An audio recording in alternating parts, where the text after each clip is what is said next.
I'm Alan Taylor. My buddy Scott Duffy and I are in search of the best burger in America. Each month we visit a new city to try some of the top restaurants, pubs, and brew houses while sitting down for a candid conversation with some of the top entrepreneurs, athletes, entertainers, and celebrities. I don't know about you, but I love talking business over a burger. Welcome to Business and Burgers. Today we're in my hometown, Grants Pass, Oregon, to meet up with one of the most sought-after tattoo artists in the world. His name, Jeff Gogue. We're meeting Jeff at The Hall, a restaurant, social hub, and exclusive tap room for Connor Fields Brewing. At The Hall, they're all about community. They work with area farmers to provide only the highest quality local foods to help bolster the local economy. Jeff is something of a local celebrity here. He threw himself into the tattoo world at the age of 26, and through his artistic ability and innate business sense, he quickly rose to the top. His shop is the place to go if you're looking to get a tattoo. With such a high worldwide demand for his work, Jeff now rotates between his shops in Oregon, Massachusetts, and even Italy. So Scott, I'm real excited to introduce you to Jeff Gogue from Gogue Art. He's a tattoo artist, and we used to work out together. Scott Duffy. Wait. Yeah. So, did you actually see him work out? I did see him work out, yes. Once or twice, right? But I didn't know that he was like a world-renowned tattoo artist. I'm like, no, we got to talk to him, right? Because this is not an easy thing to make a living at, let alone become world-renowned at what he does. So, how did you do this? I was obsessed. That's how I did it, you know? I mean, from the moment I started, and it hasn't stopped. I mean, it's all I ever think about. It just is part of my being. You know, I have two daughters. I have a 7-year-old, Lex, and an 8-year-old Lily. And from the time Lily was born, she was naturally drawn to art. She just started to draw, and she hasn't stopped. And I'm curious, is being an artist something that you think you're born with, or is it a skill and passion that you kind of acquired as you got older? The skill is acquired. You know, skill in anything is acquired because we're all born not knowing anything. I do a lot of teaching and I've done a lot of mentoring over the years, and anyone that tells me they can't draw or they're not built for it, I just don't agree, because, you know, the skill of expression is definitely acquired. It's interesting. People get locked up and they just can't let that artistic expression flow. I think it's fear. You know, I think that the difference that I've seen between artists and non-artists, if you want to use that title, is fear and courage. I think that courageous people express themselves and fearful people hold it in. Someone that's fearful hides, someone that's courageous steps out into the clear. Well, looks like the burgers are here, by the way. Look at this. Nice. Before you leave, I have to ask you about your tattoo. My grandparents died like within 3 months of each other, and so it's in honor of them. This guy do it? Jeff didn't do it, but it was done at his shop. Nice. Right Thank on. you so much. Thank you. The Hall rocks. Today we're trying the Hall's signature burger, the Bi-Animal Burger. That Bi-Animal patty is a mixture of beef from the Salant family farm and ground pork. Add minced house-cured bacon, lettuce, tomato, onion, and mayo, and put it between a brioche bun, and you've got one delicious burger. We'll be right back for these tasty burgers after a word from our sponsors. Throughout March, save over $200 on your new Lenovo ThinkPad X1 Carbon when you buy from CDW. Starting at just 2.6 pounds, the X1 Carbon is the lightest 14-inch Ultrabook on the planet. The carbon fiber reinforced chassis makes this one ultra-thin, ultra-light, and ultra-tough machine. With LTE-A support and 12 hours of battery life off of a 1-hour charge, the X1 Carbon with Windows 10 Pro and Microsoft Office has the power and connectivity to get the job done whether you're on the road or in the boardroom. Follow the link to CDW to save over $200 on your new Lenovo ThinkPad X1 Carbon today. CDW is a leading provider of integrated information technology solutions for business, government, education, and healthcare. And don't forget to add the best Office product to meet your needs. This offer is only valid through March 31st, so don't wait. And now we're back to the show and back to our burgers. Let's eat. All right, guys. All right. Awesome. Even before I take my bite into my burger, so when Gabriella walked over and she talked to us about her tattoo, she told us it was for her grandparents, and you could see that it really meant something to her. And most of the people that I know that have tattoos, they can tell me a story behind every single one. Is that something that you find in your business? Yeah, people that want to justify marking themselves They need purpose, you know. So people do want to build in a lot of purpose and justify why they're getting it, when I think ultimately they're getting it because they want to. But I would say the majority of people are doing it because they want to memorialize something that's important to them. Well, I want to memorialize this burger right now. Bam, let's do it. Let's do Bon it. appetit, boys. So earlier we were talking about courage, and it's really, it's just like opening a business and building a company. And I really think that courage is a lot like a muscle, that you can build it. Courage is one of the most important elements of being an entrepreneur.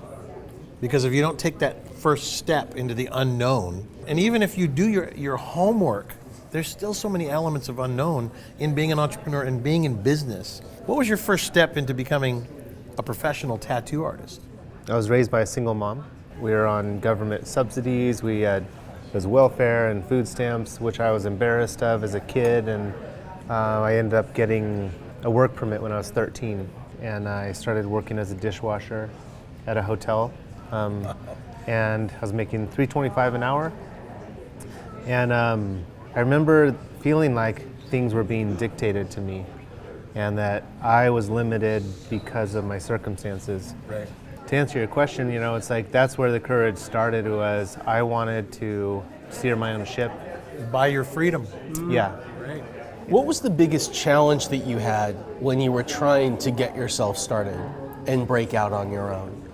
Probably the biggest challenge is just insecurities, being insecure and not having the courage, like I was talking about, to actually do something. And then a lot of ignorance, Ignorance has probably been the biggest hang-up in my life, is kind of jumping before I knew what I was jumping into. I've tried a lot of different things, and I tried having t-shirt companies in high school, and tried being a fine artist, and tried doing limited edition prints, and I tried a snowboard clothing company. I borrowed money for that. I remember showing up to the trade show and not being able to get in the door. I just thought anyone could come in. I didn't know you had to be a legitimate business. I just thought I had like a t-shirt and a logo, and that wasn't enough. I needed a business license. But you went for it anyway. You showed up. Yeah, I showed up and knocked on the door and got turned away, and I've had way more failures in that realm than successes. But you built on them. Yeah, I tried to learn from each. And what was it that finally led you to being a tattoo artist? That's a funny story. Most tattooers, when you talk to them, they were interested in tattooing since they were kids. It literally never registered in my world at all. I didn't think about tattoos. It wasn't something I aspired to. I didn't want one. I didn't care about them. I was almost 30. I was 27 years old, and I had hurt my back working construction, trying to provide for my family. Someone that I knew that I had done art in high school, and they asked me to tattoo him, which I thought was stupid. I was just going to ask, who's the first person that you tattoo is a new tattoo artist? It's someone that just got out of jail. What was the aha moment for you that said, I can do this? In the beginning, I knew I could do it because it looked so easy. Because all I saw was people going like this. It's kind of like watching a master guitar player. All he's doing is going like this, But there's so much that goes into that before he gets to do that. There's so much effort going into it before it becomes effortless. 10,000 hours. Yeah. How has technology impacted your business? Everything's a tool, right? So I could make a tattoo. I could take this and I could cut your skin open and then take some, charcoal and rub it in, and that's technically a tattoo. So that would be like the most primitive form. And I could also use computers and Photoshop and do all kinds of stenciling, and it could look like a photograph. It could literally look like there's a photo imprinted in your skin. I could create depth and light sources and all that stuff like a painting or a photo. As far as technology in a business, it's transformed in the last 15 years from hand to hand, like handing you my card or showing you something I've done, versus posting something on Instagram or Facebook. I operate in every single time zone. So my clients are from all around the world, and I post stuff and I strategize it just in my mind based on what time zone is available online. And it's just become such a habit to me now. So are you using collaboration tools to help refine the designs? Yeah, I Skype with clients. I mean, I have business partners where we have 3 locations. I have a partner. So we have a shop here in Oregon. I co-own a shop in Massachusetts, and then we also have another shop in Cervignano, Italy. So yeah, we Skype. I do a weekly executive meeting with my business partners where I'm sitting there on a conference call and I got my computer and we're all looking at the same screens, and it seems surreal at that point, and It's amazing. it is amazing. Yeah. I can't imagine how it was before. When did you go from that point where you're a tattoo artist and you're a good one, and now you have to try and duplicate yourself and your efforts?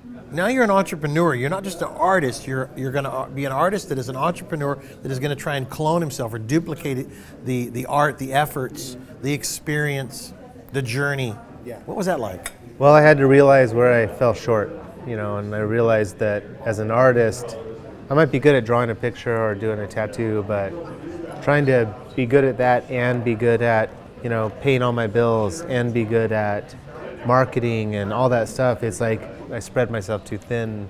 So I had to recognize and admit where I had weak spots, and instead of focusing on those, I focused on my strengths. I got a business partner that was good at business. I learned, and I'm learning, how to delegate and let go of stuff. I can give this thing over to someone else and let that be their mode of expression, and then they can be successful at that, which helps my success. I realize that I'm just one little component of the whole.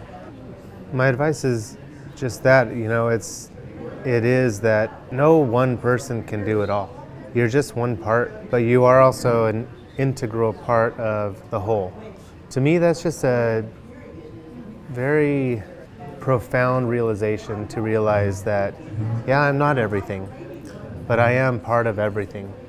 And so that does allow you to live up to every one of those cliches of, like, be true to yourself, be honest, give everything that you have to everything that you do. That's something that's just been kind of ingrained in me, that if I'm going to do it, then I got to give everything that I have, and I won't be satisfied if I know that I held back.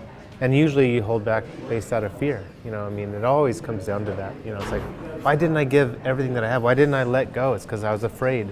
If you can let go of that fear and have courage and actually just give your all to it, even if you fail, you're completely fulfilled knowing that you now know where you stand. Yeah. It's hard for me to talk about it because I sound trite, I sound cliche, and I sound like I'm just using all those little sayings. But for me personally, that has been the truth. The truth is that my biggest advice is you got to stay true and you got to give it everything you have and be willing to face what the outcome is. And if the outcome is disappointing, then as cliche as it sounds, get up, dust yourself off, try again, maybe set new goals, maybe apply the lessons that were just learned. Thanks. All right. I have no tattoos, but it's been fascinating to learn more about that world. I guess you could say Jeff's story left a mark on us. Here's some food for thought. Skills are acquired. Mastering a skill takes a lot of time. It takes courage to express yourself, overcome your fear, and take that first step into the unknown. One person can't do everything. Identify your weak spots and hire good people to fill those gaps.